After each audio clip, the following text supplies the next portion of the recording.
റാണി, നിന്നെ ഞാൻ സ്നേഹിക്കുന്നു.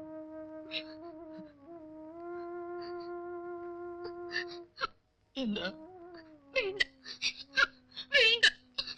എന്നെ നിനക്കിഷ്ടമില്ലേ? ഇഷ്ടമാണ്. എല്ലാത്തിനുമുപരി ഞാൻ നിങ്ങളെ സ്നേഹിക്കുന്നു. പക്ഷെ ഈ വിവാഹം നടക്കരുത്. റാണി,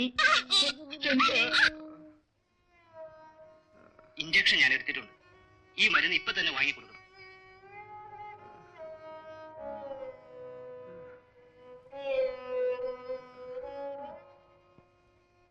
എന്നാ ഞാൻ വരട്ടെ.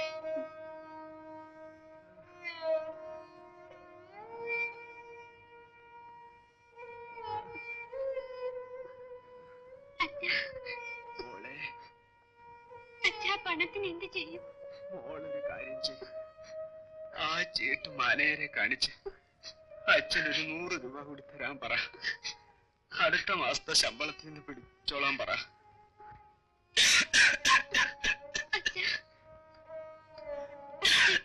ഈ രാത്രിയില് അച്ഛ, ഞാൻ പോയിട്ട് വരും അച്ഛ.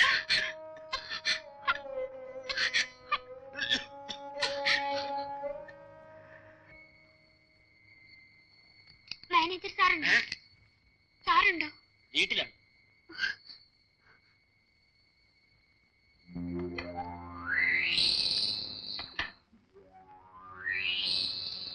Yes, come in.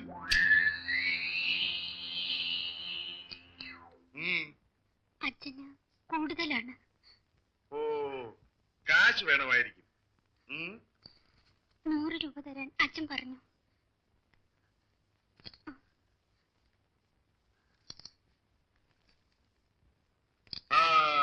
ഈ മരുന്ന് മേടിക്കാൻ 100 രൂപ പോരല്ലോ വെച്ച് ഒരു 200 രൂപയെങ്കിലും വേണം.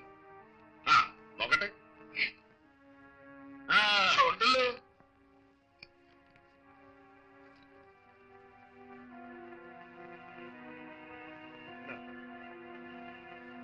ദാദാ, പ്രിസ്ക്രിപ്ഷൻ വേണ്ടേ?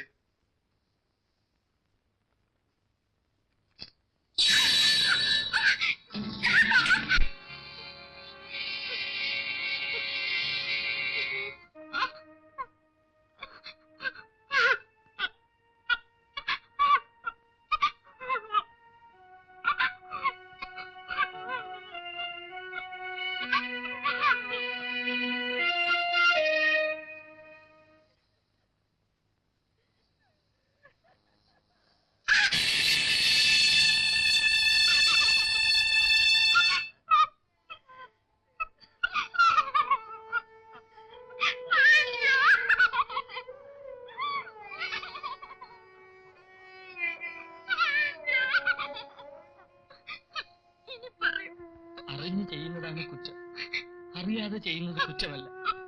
നീ ഒരു കുറ്റവും ചെയ്തിട്ടില്ല റാണി. അവളെ വിവാഹം കഴിച്ചു കൊടുക്കുന്നതിൽ എനിക്ക് യാതൊരു എതിർപ്പുമില്ല. I am satisfied. സുഖുവിന് ഇഷ്ടമാണെങ്കിൽ ഞങ്ങൾക്ക് യാതൊരു വിരോധം. എനിക്കിഷ്ടമല്ല. ഇയാൾ ഏത് കാസ്റ്റാണെന്ന് പോലും അറിയില്ല. നിർബന്ധമില്ല. നമ്മൾ രണ്ടും 2 കാസ്റ്റല്ലേ. സ്വന്തം മകളുടെ കാര്യം വന്നപ്പോ അവൾക്കൊരു ജാതി നോട്ടം. ആട്ടെ, സുഖു ഈ ജാതിയിലും മതത്തിലും വിശ്വസിക്കുന്നുണ്ടോ? ഇല്ല. മിടുക്കൻ. എനിക്ക് വളരെ ഇഷ്ടപ്പെട്ടു. പിന്നെ ചില കീഴ്നടപ്പുകളൊക്കെ ഉണ്ട്. സുഖുവിന്റെ ഫാദറിനോട് വരാൻ പറഞ്ഞ് ഇന്ന് തന്നെ ഒരു അർജന്റ് ടെലിഗ്രാം കൊടുത്തു.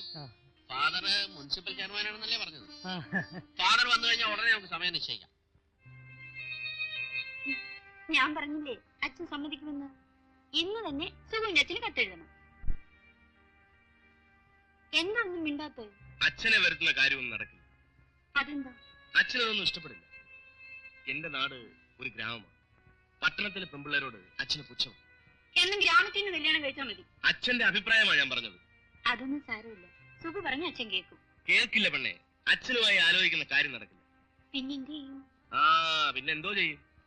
അന്നേ ഞാൻ പറഞ്ഞല്ലേ ഇതൊന്നും നടക്കില്ലെന്ന്. ഞാനൊരു കാര്യം പറയട്ടെ. എന്താ?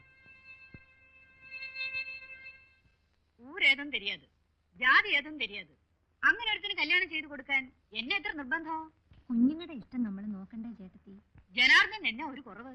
സുകുമാരൻ മിടുക്കനാ. നമ്മുടെ കമ്പനി കാര്യങ്ങളൊക്കെ നോക്കി നടത്താൻ അവന് കഴിയും. അണ്ണനും തങ്ങച്ച ഒരു സൈഡ്. അങ്ങനെയല്ല, എന്റെ മോളുടെ സ്ഥിതി എന്താണെന്ന് ചേട്ടത്തിക്ക് അറിയില്ലേ? എന്തിനാ ശാർമളയും കൂടി വിഷമിപ്പിക്കുന്നത്? ഇതിൽ എന്നെ ഒരു വിഷമോ? എല്ലാം ചേട്ടന്റെ ചേട്ടത്തിയുടെ ഇഷ്ടം. ഇന്നെന്റെ ബർത്ത്ഡേ ആണ്. ഓ, ഞാനതങ്ങ് മറന്നുപോയി. എന്റെ അമ്മയും പ്രേമവും ഒരുപോലെയാ, എല്ലാം മറക്കും. അതെ, എനിക്ക് തരാമെന്ന് പറഞ്ഞിരുന്ന സമ്മാനം എവിടെ? എന്ത് സമ്മാനം?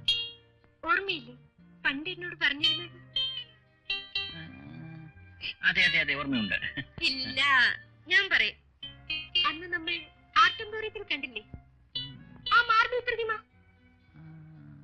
വീണ വായിക്കുന്ന നീല. ഓ, അതെ അതെ, ഓർമ്മയുണ്ട്. അത് തന്നെ. എപ്പോ കൊണ്ടുവരും? വൈകിട്ട്. ഇല്ല, എനിക്ക് ഇപ്പൊ വേണം. ഏയ്, പിണങ്ങാതെ. ഞാൻ പോയി ഇപ്പൊ തന്നെ വാങ്ങിച്ചോണ്ട് വരാം. ശരി. ആ, വരൂ വരൂ വരൂ വരൂ. അച്ഛൻ വന്നോ? വരുന്നുണ്ട്. പരസ്പര ധാരണയോടെ വിവാഹം കഴിക്കുക, അതാണ് ഭാവി ജീവിതത്തിന് നല്ലത്. എന്താ സുഖു, ശരിയല്ലേ? ഞാൻ അതിൽ വിശ്വസിക്കുന്നു. സുഖുവിന്റെ അച്ഛനും എന്റെ രീതികൾ ഇഷ്ടപ്പെടുമെന്നാണ് എന്റെ വിശ്വാസം. എന്റെ താല്പര്യങ്ങൾക്കൊന്നും അച്ഛൻ എതിര് നിൽക്കില്ല. എന്റെ അച്ഛൻ. നമസ്കാരം. നമസ്കാരം. ശങ്കരാടി ശങ്കുണ്ണിമേൻ. ഓഹോ. ഇരിക്കൂ. മിസ്റ്റർ കുറുപ്പ് വിവരങ്ങളെല്ലാം അറിഞ്ഞിരിക്കുമല്ലോ. നമ്മുടെ മക്കൾ തമ്മിൽ അടുത്തു. ബുദ്ധിയുള്ളവർ അവരെ എതിർക്കില്ല. കാരണം രണ്ടുപേരും വിദ്യാഭ്യാസമുള്ളവരാണ്. എങ്ങനെ ജീവിക്കണമെന്ന് അവർക്കറിയാം. അപ്പോ നമ്മൾ അവരെ അനുകൂലിക്കല്ലേ വേണ്ടത്? മിസ്റ്റർ കുറുപ്പിന്റെ അഭിപ്രായം എന്താ? ശരിയാണ്. ഇതെന്റെ ഭാര്യ ദുർഗ. ഇതെന്റെ ഒരേ ഒരു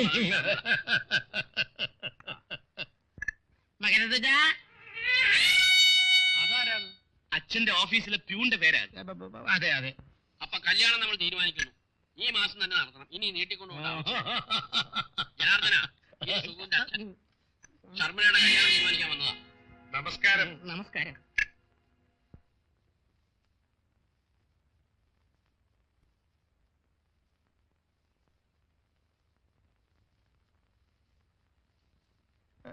എന്നാ പിന്നെ അങ്ങനെ തന്നെ ഞാൻ വീട്ടിൽ പോയിട്ട് തീയതി നിശ്ചയിച്ചിട്ട് അറിയിക്കാം.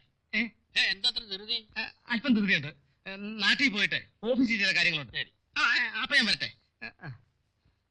എടോ പ്രൊഫസറെ, എന്തോ? തനിക്ക് മുനിസിപ്പൽ ചെയർമാനായ ജോലി കിട്ടിയതെന്ന ജനാർദ്ദന, അദ്ദേഹത്തോട് മര്യാദയ്ക്ക് സംസാരിക്കും. മര്യാദയോ? ഇവരോട്? ഇവന്റെ ശരിയായ രൂപം ഞാൻ കാണിച്ചു തരാം.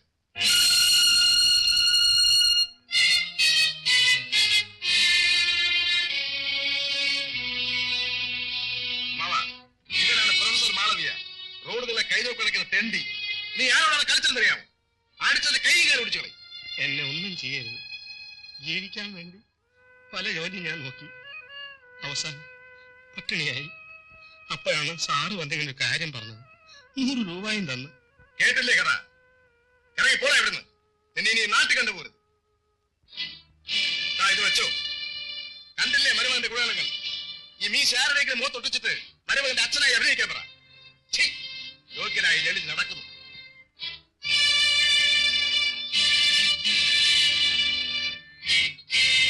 നിൽക്കവിടെ. നിന്നെ കുറിച്ച് എനിക്ക് വളരെ പ്രതീക്ഷകൾ ഉണ്ടായിരുന്നു. നീ ഒരു ജെന്റിൽമാനാണെന്നാണ് ഞാൻ വിചാരിച്ചത്. അച്ഛനെ വിളിച്ചുകൊണ്ട് വരാൻ കഴിയില്ലായിരുന്നെങ്കിൽ നിനക്ക് എന്നോട് തുറന്നു പറയാമായിരുന്നു. അതായിരുന്നു ആണത്വം. പക്ഷെ ഇത്ര വില കുറഞ്ഞ രീതിയിൽ നീ പെരുമാറുമെന്ന് ഞാൻ വിചാരിച്ചു.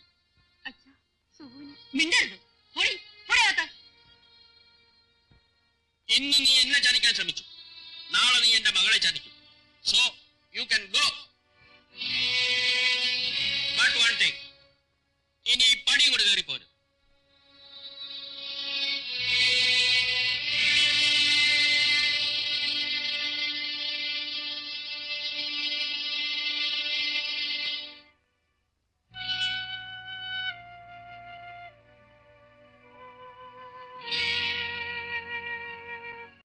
കുമാർ, അത്യാവശ്യമാണ്. എനിക്കൊരു 1000 രൂപ വേണം.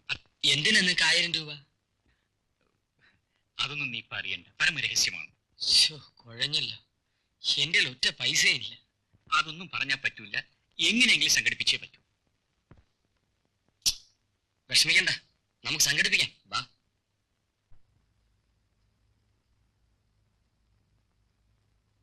വളരെ അത്യാവശ്യമാണ്. എന്റെ കയ്യിൽ പണമില്ലല്ലോ.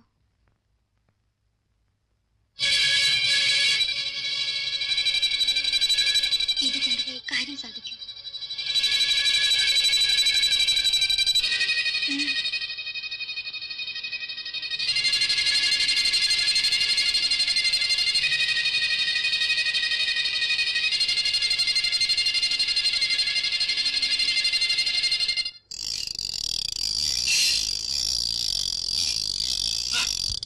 ഒന്ന് നിന്നേ.